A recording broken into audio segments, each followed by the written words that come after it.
confinement, what is sample space, what is event, and then we discuss some questions based on probability. So that आपको probability का basic याद आ जाए, एक conversation याद आ जाए probability के अंदर कि हाँ जी क्वेश्चन किस तरह से solve करते थे. Right? Now from this lecture हम बात करने वाले हैं probability theory के अंदर what are the different properties of the probability and conditional probability क्या है और conditional probability में यहाँ पे बहुत important theorem है that is called Bayes theorem. तो उसकी बात करेंगे and then questions on that particular theorem. तो चलिए start करते हैं properties of probability theory. So properties of probability. तो property number 1. तो property number 1 says the probability of certain event. What is certain event? जी हाँ certain event एक ऐसा event था जिसमें सारे के सारे outcomes आ जाते हैं. The event contains all the outcomes. तो हमेशा जब भी certain event होगा तो हमारे सारे outcomes आ जाएंगे. Divide by total number of outcomes जो कि दोनों same हो जाएंगे. That means the probability is always equal to 1. Second property says the probability of any event is always less than or equal to 1. अगर आप कोई भी event A है उसकी probability calculate कर रहे हैं तो that is always greater than or equal to 0 less than or equal to 1 means value कभी भी negative नहीं होती probability के लिए. Right? Next property कहती है if A and B are two mutually exclusive events. अगर A और B दो ऐसे events हैं जो आपस में बिल्कुल relate नहीं करते, mutually exclusive, not dependent, independent आप कह सकते हैं, then their probability is given as BA plus B is equal to BA plus BB. Right? अगर हम यहाँ इसका opposite बात करें कि अगर A और B दोनों mutually exclusive event नहीं है, then what is the probability if A and B are not mutually exclusive event? Then probability of A plus B is equal to A plus probability of B minus BAB, where BAB is what? BAB is the joint probability of event A and B. कि A and B दोनों ही अगर होंगे उसकी probability क्या होगी? That is simply given by B into BB. Right? और एक property जो हमने last lecture में पढ़ी थी, that is if A is any event, then the probability of not happening of A, that is BA bar is equal to 1 minus BA. क्योंकि अगर A event है उसकी probability of happening BA है तो उसकी ना होने की probability क्या होगी? 1 minus BA. So these are some of the properties of the probability जो कहीं ना कहीं कभी-कभी use हो जाती हैं. Next जो इस lecture में बात करें that is conditional probability. तो what is conditional probability? Conditional probability of event B given that A has already happened. तो जब A already हो चुका है उसके बाद मैं B की probability निकाल रहा हूँ, that is given by B by A. यानी B by A का मतलब क्या हुआ? A already happened हो चुका है, उसके बाद मैं B की probability calculate कर रहा हूँ, that is equal to P of AB divided by B of A. यानी BAB joint probability divided by probability of A. ये चीज आप reverse में बोल सकते हैं. If you want to calculate the conditional probability of event A when given that event B is already happening, that means BA by B. यानी A की probability चाहिए जबकि B already happen हो चुका है, already हो चुका है, event अगर हो चुका है, then it is given by BAB divided by BB. तो ये जो conditional probability है इसका बहुत अच्छे से यूज हमें देखने को मिलता है केस ऑफ Bayes theorem. तो Bayes theorem क्या कहती है? Bayes rule क्या कहता है? Bayes rule क्या कहता है आपका? That is like B1, B2, B3, Bn, Bn mutually exclusive event. There are n number of mutually exclusive events. And event A occurs only when any one of the event occurs. Already जब एक तरह से यहाँ पे B1, B2, B3 या कोई भी event अगर हो चुका है उसके बाद ही event A अगर होगा. Then probability of any event when the A is already occurred is given by PBI into PA by BI divided by summation I j is equal to 1 to n, I is equal to 1 to n, PBI, BJ कर लीजिए यहाँ पे BJ is equal to 1 and this is basically J. Right? तो यहाँ पे J expand करेगा. J is equal to 1 to n तक. Right? So ये हमारे Bayes theorem है. Bayes theorem के नाम से भी आता है, Bayes rule के नाम से भी, Bayes policy के नाम से भी. तो यहाँ पे हमें पता चलता है कि अगर कोई event हो चुका है, ठीक है, तो उसके बाद और multiple events अगर हैं हमारे पास mutually exclusive events हैं, तो उनकी probability हम कैसे calculate कर सकते हैं when the event A is already occurs. Right? अब इसी चीज को समझने के लिए यहाँ पे मैं आपकी numerical questions लेके आया हूँ ताकि आप questions के थ्रू इस टॉपिक को और अच्छे से समझ पाएं. Right? चलिए start करते हैं numerical problem. तो this is our question number 1 जिसमें हम लोग कह रहे हैं there are two identical boxes X and Y. So there are two boxes X and Y. Box X contain what? Box X contain 4 white and 3 red balls. तो यहाँ पे 4 white and 3 red balls है and box Y contain 3 white and 7 red balls. Right? Now one ball is drawn at random from the box. अब कौन से box से draw की गई है? ये भी नहीं है but एक ball हमें draw करनी है, उसकी probability चाहिए. Now if the ball is white, अब condition यहाँ पे apply हुई ball white है and what is the probability that is drawn from box X? कि वो box X में से draw होनी चाहिए और उसकी वो कैसी होनी चाहिए? White होनी चाहिए. तो यहाँ conditional लगी हुई है, conditions के साथ हमें calculation करनी है. So condition के साथ calculation कैसे करूँगा? इसमें Bayes theorem कैसे लगाऊंगा? So मैंने यहाँ पे लिख किया मेरे पास है दो boxes X and Y. तो दो boxes में से किसी एक box को select करने की probability क्या होगी? अगर मुझे किसी एक box को select करना है, I have two boxes, तो what is the probability? जी हाँ बिल्कुल सही है 50%. Right? 50% होगी ना? तो मैं इसे represent कर सकता हूँ PB1 is equal to PB2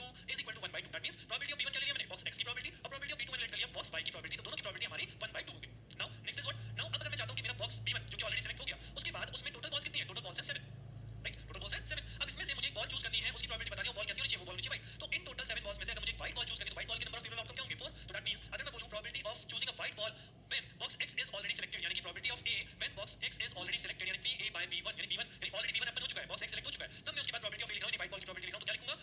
4 white balls थी ना, so 4 is my possible favorable outcome divided by total number of balls कितनी है? 7. तो that is 4 by 7. Right? Similarly आप यहाँ पे box Y को जब select करें उसकी probability लिख सकते हैं. तो box Y के लिए probability क्या होगी? जब box Y को select करेंगे तो यानी कि probability of A event कौन सा है हमारा? white ball choose करने का when already box B2 is selected. तो अगर हम B2 box की बात करेंगे तो यहाँ पे total number of balls कितनी है? यहाँ पे total number of ball है 10. Right? अब इसमें से white ball कितनी है? 3. तो हमारे favorable outcome कितने होंगे? 3 divided by what is the total number? That is 10. तो that means मेरे पास चार values आ गई हैं. What is PB1? box X को select करने की probability क्या है? box Y को select करने की probability क्या है? I also know when the box X is selected then what is the probability of choosing a white ball and I also know the probability when the box Y is selected then what is the probability of choosing a white ball. Right? तो चारों values आपके पास हैं. अब केवल आपको use करना है Bayes theorem. और Bayes theorem क्या कहती है? probability of B1 by A. That means what? कि हमें बताना था probability कि वो ball white है तो white ball होने की probability ने क्या लिया? A. तो ये event already अगर हो चुका कि white ball है, that is event is already happens. Now that is drawn from box X. तो box X से होना चाहिए, that means event कौन सा होना चाहिए? B1. So probability of B1 when A is already happened as per the Bayes theorem it is given as probability of B1 multiplied with probability of A by B1 divided by, अगर आप summation sign याद करें, यहाँ पे summation sign था, this is PBJ BA by BJ. तो उसी J को यहाँ पे expand कर दिया गया. Now J is equal to 1 to 2. तो PB1 BA by B1 plus PB2 A by B2. क्योंकि मेरे पास दो ही box है तो यहाँ पे आपका 2 टाइम expand हुआ है. Right? अब ये सारी values आपके पास available हैं. Just put the value and get this answer. तो आपका question automatically solve हो जाएगा. चलिए एक और question देखते हैं on the same manner. So this is our second question. Two factories produce identical clocks. Now there are again two factories produces identical clocks.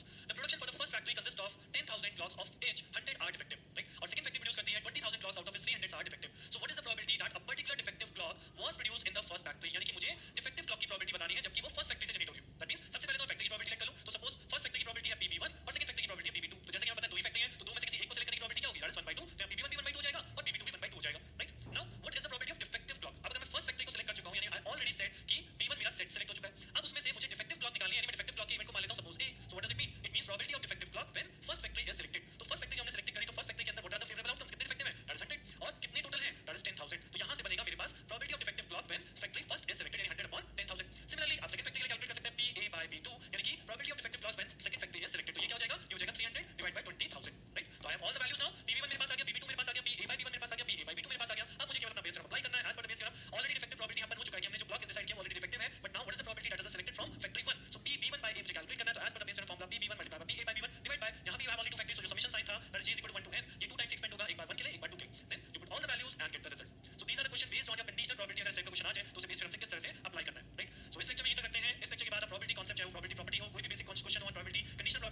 lecture based on random variables. So, random variables. Random variable क्या होता है? A function which take on any value from the sample space. अब हमें sample space पता है, उसमें से एक ऐसा function जो कोई भी value sample space से choose कर सके and its range is some set of real numbers is called a random variable of the experiment. Like अगर मैं random variable को distribute करूँ तो दो part में हम distribute कर सकते हैं. One is called continuous and one is called discrete. So अगर discrete random variable की बात करूँ तो वहाँ से आपको definition ज़्यादा clear हो जाती है. If I talk about discrete, तो suppose I have discrete random variable has countable number of distinct values. For example, x is 1 4 5 7 is discrete random variable because it contains the subsample of your sample space. तो उसकी discrete value is आपके random variables के अंदर एक तरह से आ गई है. एक variable हमने select कर लिया जो कि random value ले रहा है. अभी random pattern है. ये ऐसा नहीं है कि odd numbers हैं, ऐसा नहीं है even number है. तो this is a random pattern. But countable है इसलिए हमसे बोल रहे हैं discrete random variable. वहीं पे अगर मैं बोलूं random variable मेरा continuous in nature है, तो that means a random variable x takes any value in a whole observation interval, then x is called a continuous random variable, right? So random variable आपके sample space में से ही कोई भी value choose कर सकता है, but depend on that value हम random variable को दो part में divide कर देते हैं. One is called discrete, one is called continuous. Discrete मतलब particular values, continuous मतलब कोई भी value inside your whole observation interval, right? Next after this, अब random variable को analysis करने के लिए जहाँ पे density function या distribution function use किए जाते हैं, उसमें से पहला है cumulative distribution function, in short CDF. तो what is that CDF? तो CDF of a random variable x is defined as the probability that the random variable x takes place a value less than or equal to x. जैसे for example मैंने बोला कि मुझे एक random variable की probability detect करनी है कि क्या वो random variable 5 से कम है या वो random variable 5 से कम है. तो that means इस केस में हम उसका CDF डिटरमाइन कर रहे हैं कि CDF of that random variable represent that the probability of random variable takes a value less than or equal to x. x आपकी कोई भी डमी वैल्यू हो सकती है. तो अगर आपको probability कैलकुलेट करनी है कि random variable की वैल्यू less than x है या नहीं है, तो this probability is simply called cumulative distribution function that is denoted by capital F. किसके लिए हम capital F डिनोट कर रहे हैं, कैलकुलेट कर रहे हैं for capital X, this is a random variable, और किस particular variable मतलब किस particular value के लिए कर रहे हैं वो है हमारा x. तो probability distribution function मतलब CDF डिफाइन करने का तरीका होता है capital F of capital X यानी random variable x, right? So this is the way of CDF. अब यहीं से एक और function यहाँ पे हम लोग डिफाइन करते हैं that is called PDF, probability density function. तो PDF क्या है? अगर आप इसी CDF को differentiate कर दोगे with respect to this small x, then the quantity comes that is called probability density function, in short PDF, right? तो इसकी definition भी यही है. The derivative of CDF यानी cumulative distribution function का जो derivative होता है with respect to dummy variable जो हम यहाँ पे x लेके चल रहे हैं, that is called a PDF, probability density function. तो यहाँ ये सब मैं theoretically आपको एक definition जो ले रहा हूँ because 2 marks के question में आपसे put up हो सकता है what do you mean by CDF and PDF, but ये जो फॉर्मूले हैं, ये फॉर्मूले यहाँ पे मेन इंपॉर्टेंट है जिसपे कि हम आगे भी क्वेश्चंस भी देखने वाले हैं. किस तरह से अगर हमें x गिवन है, रैंडम वेरिएबल गिवन है या PDF फंक्शन गिवन है तो कैसे उससे CDF डिटरमाइन करेंगे, CDF गिवन है तो कैसे PDF डिटरमाइन करेंगे, ये सब चीजें हमें देखनी है. So for those numerical कुछ इंपॉर्टेंट प्रॉपर्टीज आपको याद रखनी पड़ेगी जो कि PDF से रिलेटेड होती हैं, the properties of probability density function. And what are those properties? तो अगर मैं प्रॉपर्टीज की बात करूं तो this is the first property कि PDF जो है हमारा small f, एक यहाँ पे ध्यान रखिएगा small f जो है this is your PDF and capital F is the CDF value, right? तो दोनों में डिफरेंस करने के लिए small f और capital F से डिफरेंस होता है. तो सबसे पहली प्रॉपर्टी कहती है कि जो हमारा probability density function है its value is always greater than equal to 0 for all value of x. यानी probability density function की वैल्यू x की किसी भी वैल्यू के लिए all value of x के लिए हमारा हमेशा greater than equal to 0 रहने वाला है. सेकंड इंपॉर्टेंट प्रॉपर्टी जो आप न्यूमेरिकल में बहुत जगह यूज करने वाले हैं, the area under the PDF curve is equal to always 1. यानी कि अगर मैं अपने PDF फंक्शन को -infinity से infinity तक इंटीग्रेट कर देता हूं then its value is always equal to 1. और ये बहुत इंपॉर्टेंट प्रॉपर्टी हम अपने न्यूमेरिकल में यूज भी करेंगे. The third important property says कि अभी हमें पता रिलेशन क्या था कि CDF को अगर हम डिफरेंशिएट करें d by dx of capital F then I got a small f, right? But अगर मैं PDF पता और CDF कैलकुलेट करना चाहता हूं तो मुझे क्या करना पड़ेगा, मुझे रिवर्स ऑपरेशन करना पड़ेगा. Means I want to calculate capital F CDF from what, from given PDF. तो अगर मुझे कैलकुलेट करना है तो किसके लिए मुझे यहाँ पे इंटीग्रेशन करना होगा, that integration ranges from -infinity to x dx. ये भी बहुत इंपॉर्टेंट प्रॉपर्टी है जो आपके मोस्टली क्वेश्चंस में यूज हो जाती है. एंड द फोर्थ प्रॉपर्टी कि अगर आपको रैंडम वेरिएबल की प्रॉपर्टी डिटेक्ट करनी है कि suppose calculate the probability that the random variable values lies between greater than x1 but less than